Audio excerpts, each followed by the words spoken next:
Now, after a recent boom in the use of full face masks and balaclavas in murders, hate crimes and violent protests, today I'm asking, is it time to ban full face coverings from British streets? There is historical precedent for this.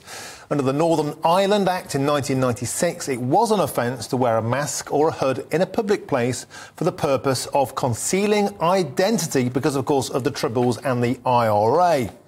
So today I'm asking, is it time for history to repeat itself? Well, joining me now to discuss this is former Scotland Yard detective Peter Bleksley, great friend of the show. Peter, this just strikes me as something that would be a good measure because we've seen just today alone there was a violent stabbing of a man to death outside a KFC restaurant. The hoodlums were all wearing full face masks. We saw at the pro-Palestine protest, we've seen people in Hamas fancy dress again wearing full face masks. We've seen a 650% increase in anti-Semitic hate crime. And it just seems to me that a lot of this crime is perpetrated and protected by those wearing full face coverings, and therefore a common sense approach might have to change the law. What's your take? I completely agree with you. I am often unnerved when I see people with face masks, and I think to myself, well, why are they wearing that? You didn't mention, of course, the fact that people wear full face masks when carrying out a whole raft of other crimes, such as shoplifting, for example, and assaults on retail staff, burglary, car theft, phone theft, and the list goes on and on. It is, of course, a prickly subject because some people in the UK choose to wear a full face covering for religious purposes. And let's just remind ourselves, we have a fluffy, woke, liberal kind of attitude amongst many senior police officers who in recent times wouldn't have the courage to challenge sexual grooming gangs because they were afraid of the colour of their skin, their country of origin and their faith. So with that kind of senior policing in charge, any kind of wholesale support for a ban on face coverings is simply just not going to be there, unfortunately.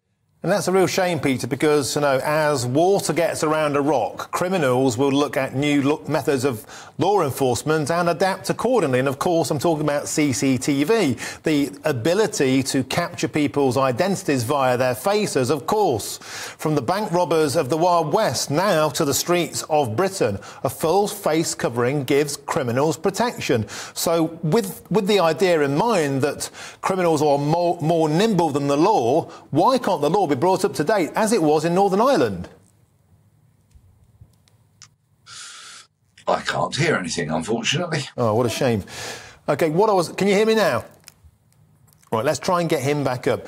The point I'm trying to make is, things move on and criminals know that they can dodge the law by wearing full face masks. I see it all the time on my way to work, on my way home from work. I attend protests. I was at the Armistice Day protest and I saw people, hoodlums, thugs, coming down Whitehall wearing full face masks, trying to cause trouble, specifically and deliberately agitating British patriots and army veterans with their masks on, and the police literally stood by and did nothing. I think Peter Bleksley is back with us now. Peter, I was just relaying to GBNews viewers my own experience recently at the Armistice Day protest when hoodlums, Palestinian protesters, specifically came down Whitehall and they said they wouldn't do that, and so many of them were wearing full face coverings, and it was army veterans and people like me going up to the police and saying, why aren't you getting these guys to take their masks off? They're going to cause trouble. The police, Peter, literally stood there and did nothing. Yeah, and the really worrying thing is there is a power conferred on the police by the Public Order Act, Section 60, so that if a particular bar is reached in terms of disorder and violence, they can ban those face masks.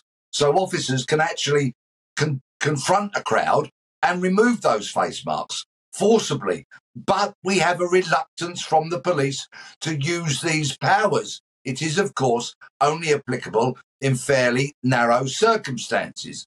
But another thing that concerns me about the proliferation of face mask wearing is we are now seeing facial recognition technology get better and better and better. and being more widely used, which I think is highly appropriate in certain circumstances. But that technology will be rendered virtually useless if people are allowed to completely cover their faces.